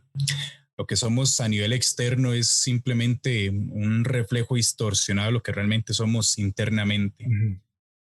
Si nosotros logramos aprender a definir nuestro ser interior y a sanar nuestro ser interior, poco a poco ese Byron interno, ese Juan Carlos interno, va a comenzar a brotar en el exterior. Lo que pasa es que hay muchas personas hoy que se dejan llevar por las apariencias, sin saber que las apariencias es un reflejo distorsionado de una persona dolida. Eso está buenísimo para subirlo a Facebook. Sí, Twitter. Sí, para subirlo a Twitter. Pero sí, las apariencias son un reflejo distorsionado de una persona herida en su interior. Entonces, nosotros no podemos basar nuestro criterio, nuestro pensamiento y nuestras opiniones de lo que vemos a simple vista, porque a simple vista lo que vemos es una ilusión de una persona. Por eso es importante conocer el interior de las personas, y no solamente conocer el interior de las personas, sino que ahora hablemos a nivel personal. ¿Qué tan sano estoy yo en mi interior? ¿Y a qué se refiere con eso? ¿A qué me refiero con eso? Bueno, me refiero a qué tan sana tengo mi alma, mi mente, mi voluntad, qué tan sana tengo, qué tan sano tengo mis pensamientos, mis emociones, qué tan sanas están. Porque la vida es la vida. Y decía un amigo mío, me decía, Byron, usted tiene que aprender algo, y es que la vida es como un carrusel. Van a haber momentos en la vida donde usted va a estar en lo más alto y va a poder apreciar los mejores paisajes. Pero en ese mismo carrusel va a llegar un momento donde usted va a estar en las partes más bajas, las partes más difíciles, y no va a poder ver sino la jaula en la que usted está encerrado en el carrusel. Pero las dos estaciones de ese carrusel son parte de la atracción. Y eso es exactamente lo mismo de la vida. La vida tiene momentos bonitos, tiene momentos alegres, de grandes victorias, tiene momentos de risas, de carcajadas. Pero la misma vida también tiene momentos de dificultad, de errores, de derrotas, de sentimientos encontrados, de miedos, de de infidelidades, de crisis en el amor, de desesperos, Sí. de sufrimiento. Es parte de la vida. Mundo imperfecto. Y todas estas cosas que nosotros vivimos en la vida, Ujú. poco a poco van golpeando nuestro ser interior. Poco a poco van golpeando nuestra verdadera esencia, nuestra alma. Cierto. Y esto va provocando que nuestra alma se llene de heridas. Esto va provocando que nuestra alma sufra golpes emocionales, golpes mentales, Ujú. golpes a nivel de voluntad. Entonces, todo eso comienza a distorsionar nuestra verdadera esencia y ahí es cuando nosotros tratamos de disfrazar externamente nuestra vida para que no se vean las heridas que tenemos internas. Wow. Por eso lo importante siempre es tomar un momento en el día, meditar un poco y decir cómo me siento yo, cómo me encuentro yo a nivel interno. Sí. Siento paz con mis pensamientos, siento paz en mis emociones, he perdonado a alguien o no, he herido a alguien o no. Todas esas cosas son súper importantes porque si nosotros no trabajamos bien nuestro interior, nuestro exterior se va a ver supremamente afectado. De hecho, es una ley bíblica. Todo lo que hagas en lo oculto será recompensado en lo público. Y si lo tratamos de aplicar a lo que estamos hablando, podemos decir que todo lo que se geste internamente, Sí. tarde que temprano dará un fruto externo, evidente. Entonces, si nosotros tenemos una vida vacía, una vida dolida, una vida marcada por circunstancias que no hemos resuelto, Ujú. tarde que temprano todos esos frutos, todas esas semillas que se sembraron a nivel interno, estarán generando un fruto externo y tarde que temprano todo lo que está oculto llega a ser visible si no se trabaja y si no se trata. Que esto quede claro. Es un dicho muy famoso que dice la gente y de hecho está en la Biblia, ¿verdad? Que no hay nada entre cielo y tierra, ¿verdad? Que no es oculto, que todo sale a la luz y todo el asunto. Claro, todo sale a la luz cuando no es resuelto en la intimidad. Pero si nosotros aprendemos a resolver nuestros conflictos, nuestros errores, nuestra vida interna, valga la redundancia, en la intimidad, en lo interno, obviamente no van a haber frutos vergonzosos para nuestra vida. Ujú. Pero si nosotros vivimos ignorando esa decadencia interna que tenemos y vistiéndonos con trajes superficiales en el exterior, eso de nada sirve. Tarde que temprano nuestra verdadera esencia contaminada saldrá a la luz y será una muy mala pasada que lleven las personas. Entonces yo creo que lo más importante en la vida no es mi apariencia externa, lo más importante en la vida es cómo estoy yo a nivel interno, que es lo que hablamos un ratito acerca de la plenitud, ¿verdad? ¿Qué tan bien me siento o qué tan acabado estoy? Bueno, definitivamente, Byron, qué, qué, qué profundo es lo que nos compartes con respecto a mi yo interior. Porque en ocasiones podemos caer en la trampa, digo, Sí. podemos caer en la trampa de que tratamos de cultivar más lo externo que lo que realmente importa, que es lo interno. ¿Verdad? Como en ocasiones tratamos de trabajar, por ejemplo, para llenarnos de accesorios, Sí. pero nunca nos detenemos un instante en cultivar, en cuidar el individuo que va por dentro, nuestro corazón, nuestra mente. Claro. Y es ahí donde lo demás deja de tener algún significado, realmente alguna importancia. Qué importante es esto, ¿verdad? A veces quiero decir algo muy importante y lo citaba en un episodio de la temporada 2, que hay un artículo periodístico que escribe un gran periodista aquí costarricense, don Gerardo Zamora, y don Gerardo, que trabaja para la Universidad Nacional actualmente en la parte de prensa, Don Gerardo ve un estudio que hace la IDESPO, que es un instituto de desarrollo poblacional, que se van a Nicoya, porque Nicoya, que es un lugar aquí de Costa Rica, es una de las zonas azules en el mundo, o sea, un sitio con muchas personas que viven más de 100 años. Wow. Y él publica este artículo que se titula ¿Cómo vivir más de 100 años y vivir bien? Y porque, vea, eso es algo increíble, o sea, que la gente viva más de 100 años y que en un solo lugar haya mucha gente así, bueno, Claro. esto es algo digno para estudiar. Hay algo que están haciendo ahí. Es como la gente vive tanto, ¿verdad? Y vive bien. Y Sí. voy a canalizarlo ahorita exactamente, voy a direccionarlo con lo que acabas de decir, de esto importante que es esto que va por dentro. Resulta que el IDESPO lleva a todos sus expertos allá, se los lleva a todos para esta zona de la provincia de Guanacaste, aquí en Costa Rica, y se lleva a todos los expertos, una investigación holística de todos los frentes, y al final no obtiene una única razón para poder vivir tantos años y bien. Un montón obtuvo. Entonces las cataloga en varias. Ok. Y una de ellas es, y voy a hacer hincapié, es el cultivar el área espiritual.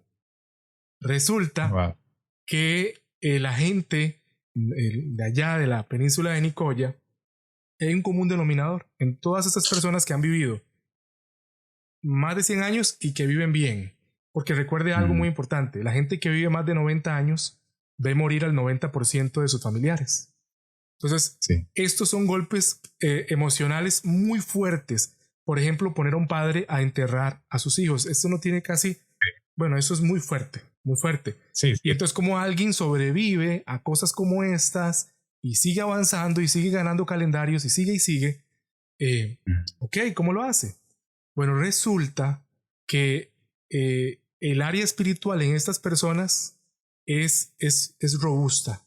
Y ellos extraían frases del uso diario para estas personas que eran como: yo sé que hoy las cosas no están bien, pero mañana estarán mejor si Dios quiere. Bueno. Siempre lograban mezclar un ser superior a ellos, en este caso Dios.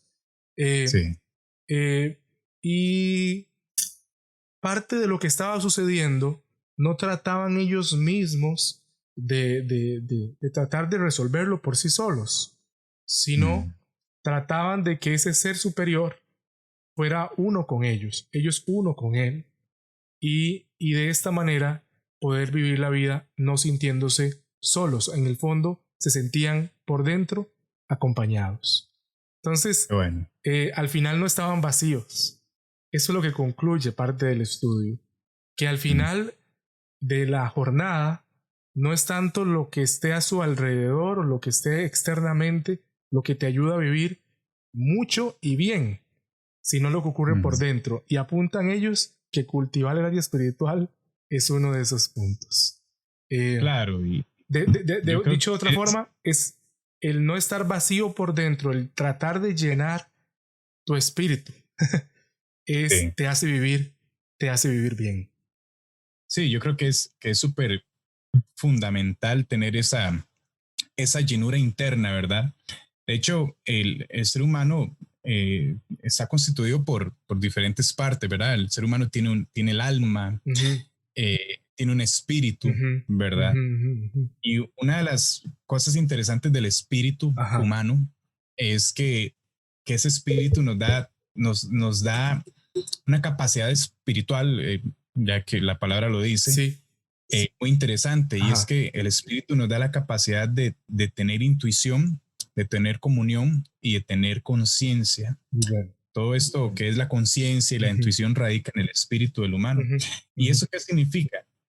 Significa que nosotros como seres humanos tenemos esa capacidad de intuir cosas. No sé si a usted de pronto le ha pasado, o a alguno que nos está escuchando le ha pasado, que quizás entran a una casa y sienten como un ambiente raro y dicen: qué raro, yo siento una cosa aquí como extraña, y y yo no sé, yo quiero salir huyendo de acá. No sé si a mí me ha pasado, ¿verdad?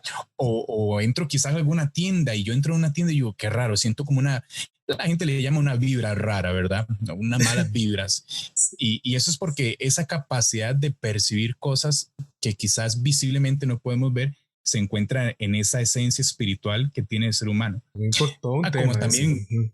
sí, como también de pronto, no sé si usted le ha pasado que entra a un lugar y se dice, me siento en casa. Sí, me siento bien aquí, sí. Y tal vez es la primera vez que usted llega, pero usted ya se sintió en casa y se siente súper bien. O llega a algún edificio o alguna organización, de pronto alguna iglesia, y se dice, wow, siento un estado de plenitud en este lugar, me siento bien, me siento completo, me siento más ligero, etcétera.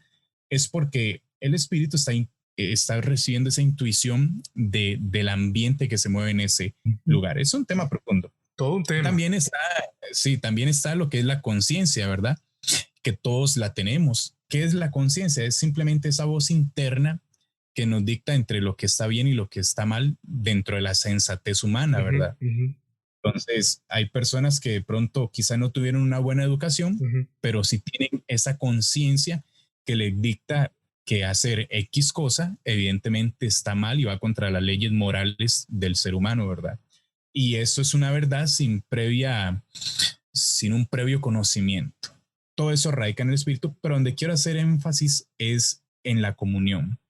Dentro del espíritu también está lo que es la comunión y es esa capacidad para relacionarnos entre nosotros. También esa capacidad, en este caso me toca decirlo como pastor que soy, es esa capacidad de poder tener una comunión con Dios o una conversación con Dios. Supremo. Exacto. De todos, hay muchas personas que dicen, no, mira, yo la verdad es que no creo en nada. Hay otros que son un poco más agnósticos, ¿verdad? Y dicen, no, yo no creo, pero ni dejo de creer. Uno no sabe, tiene que haber algún ente por ahí supremo, una mente espiritual mayor, etcétera. Yo creo que todas las personas que dicen creer o no, mejor dicho, que no creen, etcétera, todas las personas que dicen ser ateas o agnósticas o cualquier tipo de pensamiento que quieran tener, yo creo que al final todos tenemos esa sed interna de poder desahogar nuestra alma con alguien o con algo. En este caso, nosotros creemos en Dios, etcétera, y Él es nuestro consejero, nuestro compañero, en el cual nosotros podemos a cualquier hora, en cualquier momento, en cualquier estado, acudir y desahogarnos y recibir de parte de Él también su consejo, su dirección, su directriz, mediante su palabra, a través de la oración, etcétera. Y todo esto lo que formula es una llenura interna, una llenura que nos ayuda a enfrentar conflictos, que nos da la fortaleza para enfrentar problemas, que nos da la confianza y la seguridad de que el día de mañana las cosas estarán mejor de lo que hoy quizás están. Correcto.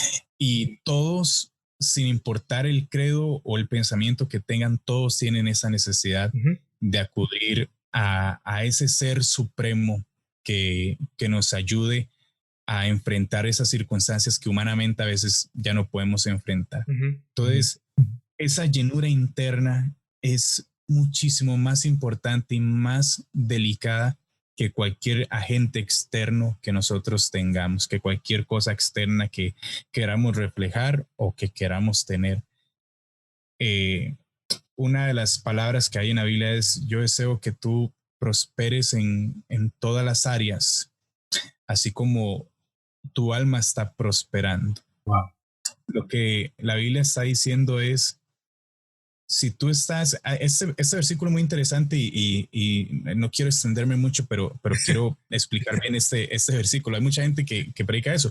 Amado mío, yo quiero que tú seas prosperado en todas las cosas, así como prospera tu alma. Entonces la gente dice... Me gustó el cambio de tono ahí. Sí, sí.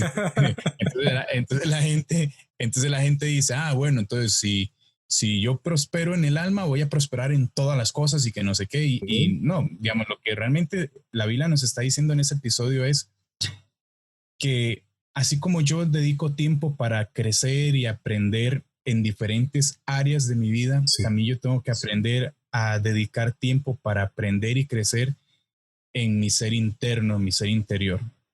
Realmente eso es lo que la Biblia nos está enseñando. Así como yo estoy dedicando tiempo para cuidar mi salud, así como yo estoy dedicando tiempo para cuidar mi estado físico, así como yo estoy dedicando tiempo para cuidar mi mente, leyendo libros, etcétera, así como yo estoy dedicando tiempo para cuidar mi familia y que mi familia crezca, también yo tengo que aprender a dedicar tiempo a mi espíritu, a mi alma, a mi ser interno, para curarlo, para sanarlo y para que pueda prosperar. Si yo invierto tiempo en mi alma, en mi yo interno, seré una persona altamente estable y capaz de emprender cualquier reto en la vida. Entonces creo que la llenura es a nivel interno es súper importante, y máxime si Dios está en medio de la ecuación y le damos el permiso y la autorización de que Él venga a sanar esas heridas en nuestro corazón, esas malas pasadas que quizás la vida nos ha venido a golpear. Pero creo que es súper importante ese ser interior sano y listo para la batalla. Qué importante, Byron, esto que dice, y me recuerda lo que escribió Max Weber, este europeo, escritor, especialista, científico, cuando él va a estudiar por qué Estados Unidos estaba progresando en sus inicios. Y él se da cuenta que lo que ocurrió en Estados Unidos con los... Creo que Estados Unidos, ¿verdad? Es un país, o es una nación, perdón, de inmigrantes. ¿Qué? Básicamente es lo que es hoy, por inmigrantes europeos, básicamente ingleses, y luego llegaron más de otras partes del mundo. Pero Max Weber, hace muchos años, él viaja a los Estados Unidos y trata de estudiar, en el momento que Estados Unidos se está levantando como nación, ver qué es lo que está haciendo que progrese tan rápido. Y él escribe que él observa algo muy interesante, y es que habían muchas iglesias. Él se fue a San Luis, Missouri, y él observa que dentro de la construcción de la ciudad o de la ciudad y los pueblos cercanos, lo que más se repite son iglesias, o sea, edificios en donde la gente se congregaba ¿verdad? A cultivar su área espiritual, hacían cánticos, compartían muy amablemente, impulsaban su fe, se daban ánimo, y él dijo que por ahí estaba uno de los principios del progreso de la nación en ese momento muy temprano, pero nación hoy conocida como Estados Unidos, porque ellos, por ejemplo, como principio veían, decía él, que dice, es interesante, Estados Unidos hoy vos vas y está urbanizado, bueno, muchas ciudades grandes, otras no tanto, claro, pero es una potencia, pero en sus inicios no era esa potencia. Nueva York no era lo que es, Los Ángeles no es lo que es ahorita, pero en sus inicios él observó que los inmigrantes que llegaban y que se establecían y construían su iglesia y todo, escuchaban un solo discurso, y era que, por ejemplo, el trabajo que tenían que hacer, que era mucho, que no es el Estados Unidos de ahora, sino era más duro antes, no lo veían nunca como un castigo ni nada, lo veían como una bendición, porque eso dicen va en dirección con lo que dicen las Sagradas Escrituras, el libro de libros, ¿verdad? Entonces, qué importante es el enfoque, ¿verdad? Entonces vemos las cosas desde esta perspectiva, como mencionaste, y ya las cosas cambian, y hoy Estados Unidos es lo que es. Max Weber dijo que por ahí va el asunto. Entonces no estamos diciendo cualquier cosa, estamos platicando sobre uno de los secretos que la nación más poderosa del mundo actualmente utilizó en sus inicios. Entonces, si pretendemos que Costa Rica, el país más feliz del mundo, se convierta en una de las naciones más poderosas del mundo, bueno, hagamos lo que esas grandes naciones hicieron en sus inicios. Una fue no dejar de lado lo que la gente llevaba por dentro. ¿Cómo? Formando, fortaleciendo su desempeño interior, espiritual. Así que definitivamente esto hoy fue algo increíble, Byron. Está buenísimo. Y nada más para cerrar, claro, por favor. Antes de terminar, nada más para cerrar, hay algo muy interesante que yo creo que... Atención, porque esto es el broche, esto es algo importante. Aquí viene el remate, viene aquí ya. No, eso que voy a decir, no, de verdad que claro, sirve de remate así ya para mandarlos a la casa todos. Por favor, por favor. La Biblia dice, no permitas, dice, airaos, pero no pequéis. Y más adelante dice, y no permitas que el sol se ponga sobre tu enojo. El enojo es una emoción, es una sensación interna del ser humano. No es algo externo, es algo interno que brota como fruto al exterior, pero es algo interno. Y el consejo que nos da la Biblia es, ustedes tienen la capacidad de pasar momentos difíciles, de enojarse, no tiene absolutamente nada de malo eso. Pero eso sí, nunca permitan que pase un solo día sin que ustedes antes de ir a acostarse hayan solucionado todos los conflictos internos que tengan. Que no comience un solo día con la carga de ayer. Entonces, antes de ir a la cama a dormir, el consejo que nos da la Biblia es arreglen su ser interior. Si tienen que perdonar a alguien, perdónenlo. Si tienen que poner un mensaje pidiendo perdón a alguien, háganlo, pero nunca se acuesten teniendo su ser interior golpeado. Cada noche antes de dormir, siempre tengan un momento de reflexión, de meditación, de oración, diciendo, Señor, necesito sanar mi vida porque hoy fui golpeado en esta y en esta área. Yo creo que ese es el mejor consejo que les podemos dar para cerrar pues el podcast del día de hoy.